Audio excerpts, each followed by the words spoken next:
கர்த்தருக்கு சோத்திரம். இன்றைய வேத வசனம் 1 சாமுவேல் 2ஆம் அதிகாரம் 2ஆம் வசனம்.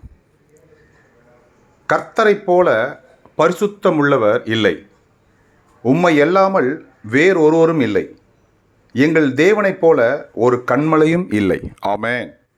1 சாமுவேல் 2ஆம் அதிகாரம் 2ஆம் வசனம். கர்த்தரைப் போல பரிசுத்தமுள்ளோர் இல்லை, உம்மை அல்லாமல் வேறொருவரும் இல்லை, எங்கள் தேவனைப் போல ஒரு கன்மலையும் இல்லை. ஆமென். 1 சாமுவேல் 2:2. கர்த்தர் உங்களை ஆசீர்வதிப்பாராக, உங்களோடு கூட இருப்பாராக. ஆமென்.